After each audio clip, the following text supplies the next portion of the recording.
and submit news in the village.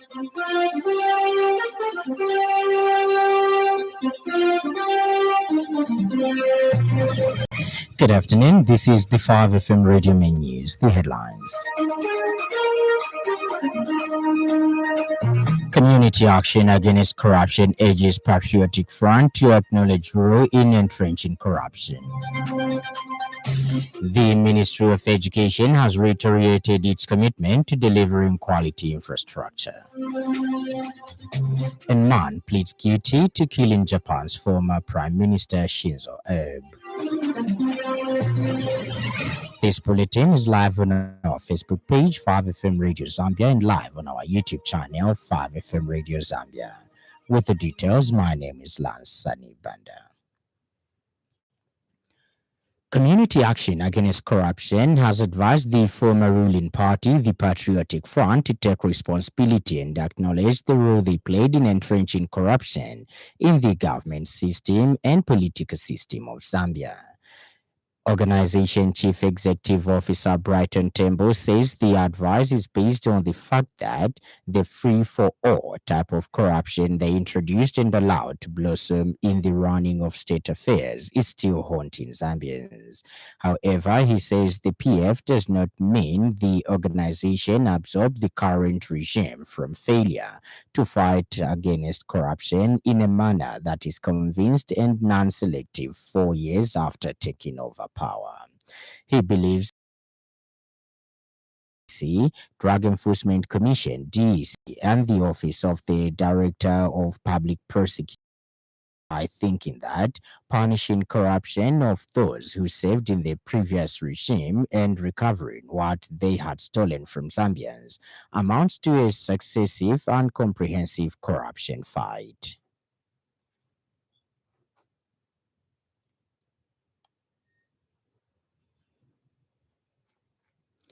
Transparency International Zambia (TIZ) has expressed deep concern over the prolonged silence and lack of progress regarding the revised Anti-Corruption Commission (SEC) Bill of 2025, which was validated by stakeholders in March this year. The review of the Anti-Corruption Act No. 3 of 2012 began following Cabinet's approval of a new bill in September 2024, aimed at strengthening Zambia's legal and institutional framework in the fight against corruption. TIZ Head of Programs Raymond Mutale says the proposed amendments seek to strengthen ACC's operational and financial autonomy, deal with ambiguities in the current law, incorporate international standards, enhance institutional capacity, promote public participation, protect whistleblowers, and provide for improved asset recovery, which are essential to addressing emerging and complex corruption challenges. Mr. Mtale says the current Anti-Corruption Act No. 3 of 2012 contains critical gaps and inconsistencies, particularly its misalignment with the 2016 amended Constitution.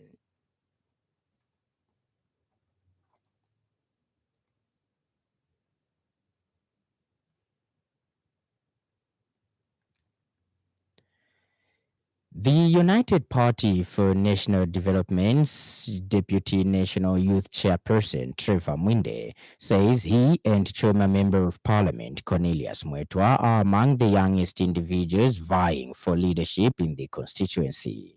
Speaking on the Thursday edition of the Burning Issue program, Mr. Mwinde emphasized the importance of unity and commitment among party members.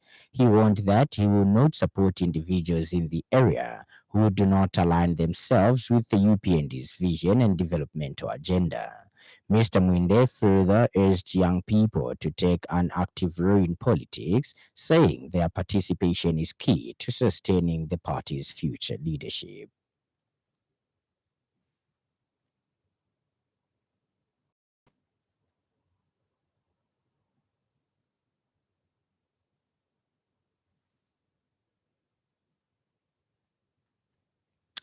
And Mr. Mwinde has noted that some of the opposition and independent parliamentarians do not represent the interest of the majority in their constituency, as they oppose every progressive move by government, such as delimitation. The Ministry of Education has reiterated its commitment to delivering quality infrastructure for Zambia's learners.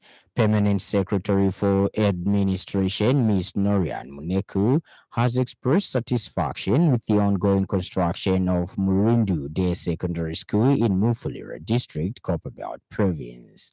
The school, valued at 129 million kwacha, is one of 8 secondary schools being funded by the European Union (EU) under the Budget Support Program.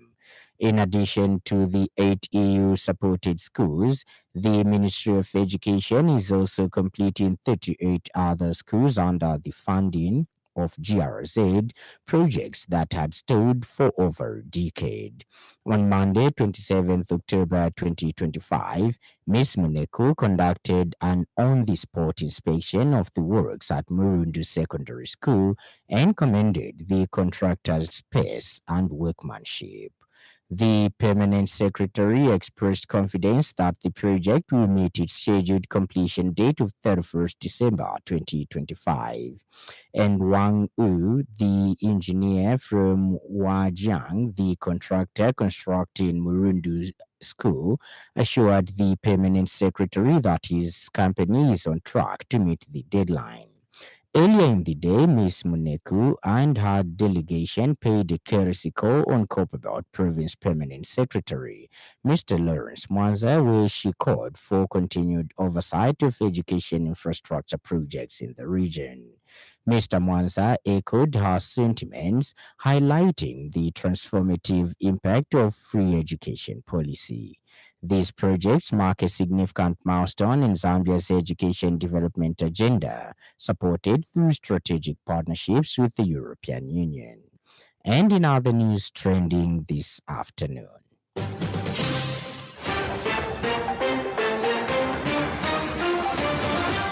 Member of Parliament for Itezi Twambo Mutinta has raised serious concerns over the lack of adequate mental health support services in the constituency and across the country.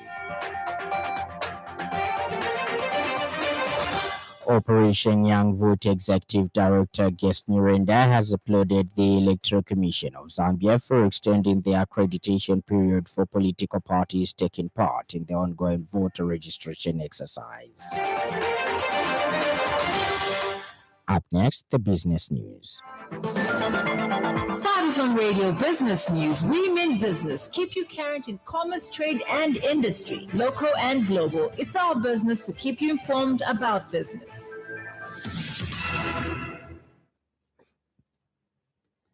The Small-Scale Farmers Development Agency, SAFADA, has urged farmers to pay close attention to the changing climate and rainfall patterns when planting their crops.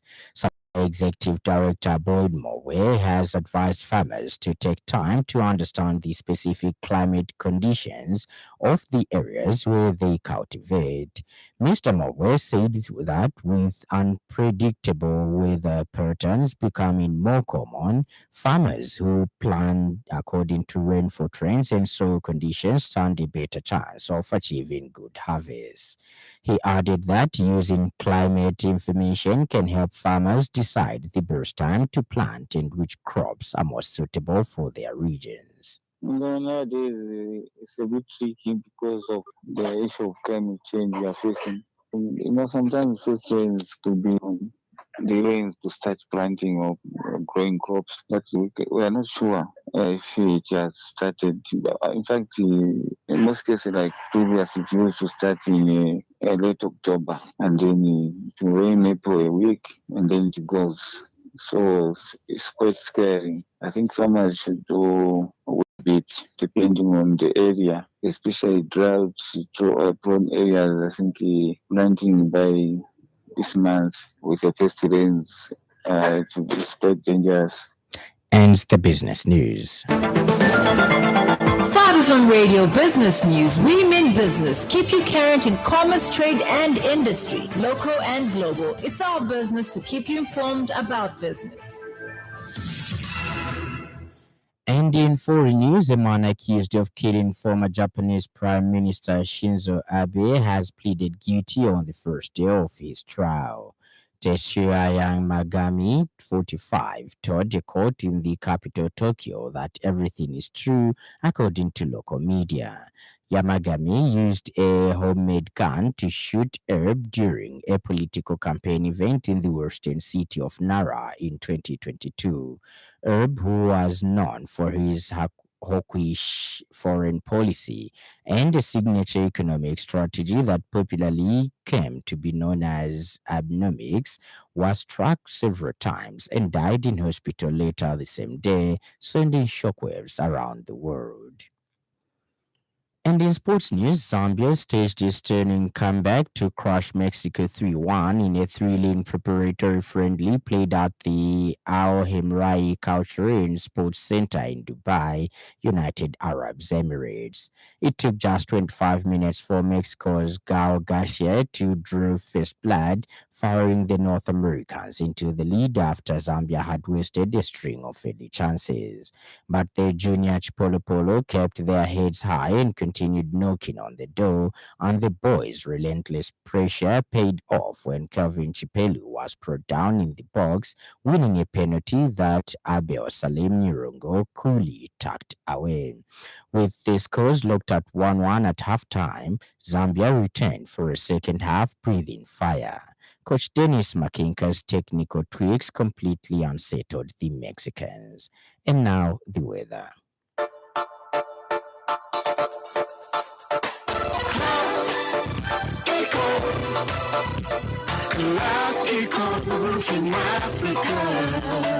Class Econ Roofing, plot 17100 off Katanga Road, 150 meters from Mumbwa Road, Chineka Industrial Area, Lusaka. Class Econ Roofing. Class plus economy. Class Econ Roofing Africa. Class Econ. Southern, Western, Northwestern, Copperbelt, and Luapula provinces partly cloudy, tending to be cloudy in some areas, slightly windy and hot with isolated showers and thunderstorms. Maximum temperature is ranging from 28 degrees to 38 degrees Celsius. The evening will be partly cloudy, slightly windy, and warm with isolated rain and occasional thunder.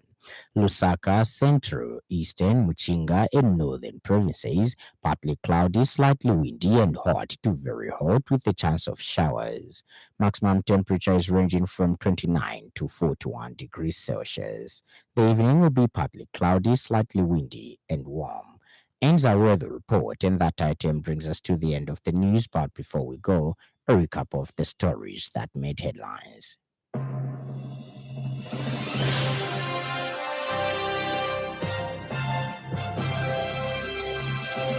Community Action Against Corruption has advised the former ruling party, the Patriotic Front, to take responsibility and acknowledge the role they played in entrenching corruption in the governance system and political system of Zambia. The Ministry of Education has reiterated its commitment to delivering quality structure for Zambia's learners. And finally, a man accused of killing former Japanese Prime Minister Shinzo Abe has pleaded guilty on the first day of his trial. For more news, follow us on Facebook, 5FM Radio Zambia, and subscribe to our YouTube channel, 5FM Radio Zambia. On behalf of the entire news crew and the technical department, thank you for listening to the happy world of 5FM. Stay safe and stay tuned to 5FM Radio. My name is Lance Sannie. Enjoy the rest of the afternoon.